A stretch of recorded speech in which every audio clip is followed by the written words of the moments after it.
किसान भाइयों, आज हम प्रधानमंत्री फसल बीमा योजना के बारे में चर्चा करेंगे क्योंकि यह एक किसानों के लिए बहुत ही महत्वपूर्ण फसल बीमा योजना है। इसका लाभ हम किस प्रकार से ले सकते हैं, इस बारे में भी चर्चा करेंगे। ये फसल बीमा सभी किसानों के लिए है, चाहे वो ऋणी किसान हो या अऋणी किसान हो। जो ऋणी किसान है यानी कि जिसका लैंप्स या सोसाइटी में जिसका खाता है, जो केसीसी धारक है, जो खाद उर्वरक वगैरह उठाते हैं या जो धान बीज वगैरह उठा लिए रहते हैं, यानी कि जो कर्ज ले लिए रहते हैं, उसका तो लैंप्स से ऑटोमेटिक बीमा प्रीमियम जो है कट जाता है। लेकिन जो अऋणी कृषक है, यानी कि जो लोन नहीं ले पाए हैं, केसीसी वगैरह नहीं बना पाए हैं, चाहे वो कोई भी बैंक से हो, तो वो किसान भाई अपना फसल बीमा करा सकते हैं। जो अऋणी कृषक है वो कृषि विभाग के ग्रामीण कृषि विस्तार अधिकारी से मिलकर या सीएससी चॉइस सेंटर में जाकर भी अपना फसल बीमा करा सकते हैं। इसमें ज़रूरी दस्तावेज के बारे में अगर हम बात करेंगे तो आधार कार्ड और B1 P2 यानी खसरा और बैंक पासबुक और जो फार्म आता है फसल बुआई प्रमाण पत्र और स्वघोषणा पत्र, ये संलग्न करना पड़ेगा। और सबसे पहले मैं बताना चाहूँगा किसान भाइयों को कि जैसे खरीफ के लिए हम लोग धान सिंचित, धान असिंचित, मक्का और सोयाबीन आदि का हम लोग फसल बीमा करा सकते हैं। इसका अलग अलग प्रीमियम भी राशि है जिसके बारे में हम आगे चर्चा करेंगे।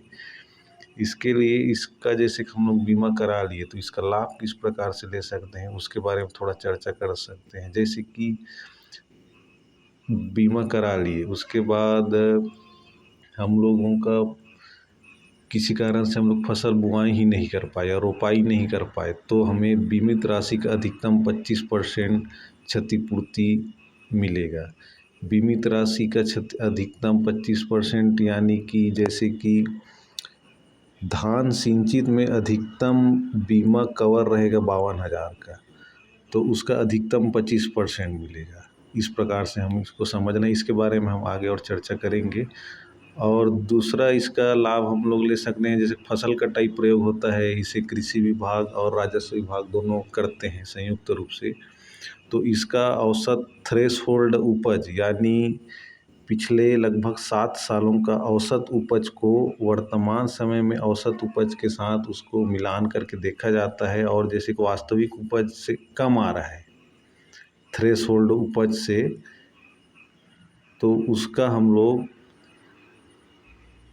जितना प्रतिशत उपज में कमी आएगा उसके हिसाब से राशि प्रदान किया जाता है। और दूसरा चीज़ है, जैसे व्यक्तिगत आधार पर भी इसका लाभ लिया जा सकता है। जैसे किसी किसान के यहाँ ओलावृष्टि हो गया या एकदम से बादल फट गया, कुछ हो गया, तो उसका भी किसान व्यक्तिगत रूप से लाभ ले सकता है। और दूसरा चीज़ है, जैसे फसल कटाई वो कर लिया, उसके बाद 14 दिन के अंदर में अगर किसी कारणवश नुकसान हो गया तो भी उसका क्लेम किया जा सकता है। लेकिन ध्यान देने की बात यह है कि अधिकतम 72 घंटों के भीतर कृषि विभाग को तत्काल सूचना देना पड़ेगा, तभी वहाँ मौके पर कृषि विभाग और राजस्व विभाग की टीम वहाँ पहुँचेगी और वस्तु स्थिति का आकलन करेगी।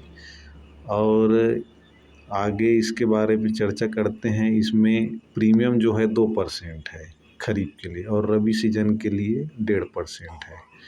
और इसका लास्ट डेट दोस्तों किसान भाइयों अभी 16 अगस्त तक को है, तो हमें लेट नहीं करना है। और इसके बारे में आगे चर्चा करते हैं। इस प्रकार से इसका प्रीमियम आप देख सकते हैं। जैसे ये जो बीमा कंपनी है, इस बीमा कंपनी का नाम भारतीय कृषि बीमा कंपनी है। ये छत्तीसगढ़ राज्य के 10 जिलों को कवर कर रही, जैसा कि आप देख सकते हैं। जैसे मैं इसके प्रीमियम के बारे में चर्चा करूं तो जैसे कि 6वें नंबर पर कोंडागांव जिला है, तो धान सिंचित का जो बीमित राशि है यानी जो बीमा कवर रहेगा वो 52,000 का रहेगा। और किसानों को जो प्रीमियम देना है प्रति हेक्टेयर 1,040 रुपये देना है। अब इसे जैसे कि हम लोग एकड़ में समझना चाहें तो किसानों का प्रीमियम 421 रुपये आएगा धान सिंचित के लिए। और इसी प्रकार अगर धान असिंचित का हम लोग देखें कोंडागांव जिला के लिए तो 44,000 रुपये उसका बीमित राशि कवर रहेगा, मतलब बीमा कवर रहेगा, और 880 रुपया प्रति हेक्टेयर उसको देना पड़ेगा। और एकड़ में हम लोग बात करें तो 356 रुपया उसको प्रति एकड़ बीमा कराने के लिए प्रीमियम देना पड़ेगा। ठीक है। और इसका लाभ जो है किसान जैसे एक बार एक सीजन में कराया है तो उसका लाभ एक ही बार मिलेगा, उसे दोबारा अलग से मतलब 2 बार इसको लाभ उसको नहीं मिलेगा। और जैसा कि मैं बताना चाहता हूँ, ये जो फार्म है यही बीमा कराने के लिए यही फार्म हमको चाहिए रहता है। इसमें आप डिटेल देख सकते हैं, पूरा मौसम में खरीफ आएगा, वर्ष 2023-24 आएगा। यहाँ बैंक खाता क्रमांक, बैंक का नाम, शाखा, IFSC कोड वगैरह डालना है। यहाँ जाति में आप कौन सी कैटेगरी में आते हैं, ST SC OBC, उसको डालना है। यहाँ आधार क्रमांक डालना है। यहाँ किसानों का नाम, पिता या पति का नाम और मोबाइल नंबर डालना अनिवार्य है। उसके बाद पत्राचार का आपका एड्रेस आएगा। और यहाँ हम देख सकते हैं राज्य छत्तीसगढ़ है, जिला जो जिस जिले से आप हैं वहाँ तहसील, उसके बाद राजस्व निरीक्षक मंडल और ग्राम पंचायत। इसके बाद हमको यहाँ जैसे देखेंगे अधिसूचित ग्राम, आप कौन से गांव से उसको डालेंगे।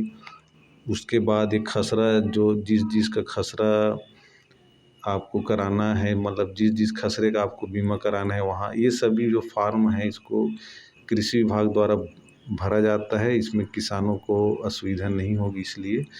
और ये सभी पूरा डिटेल कृषि विभाग द्वारा भरा जाता है और यहाँ से हम लोग पावती भी किसान भाई ले सकते हैं। और ये उसका स्वघोषणा पत्र है, इसका भी पूरा डिटेल भरा जाता है।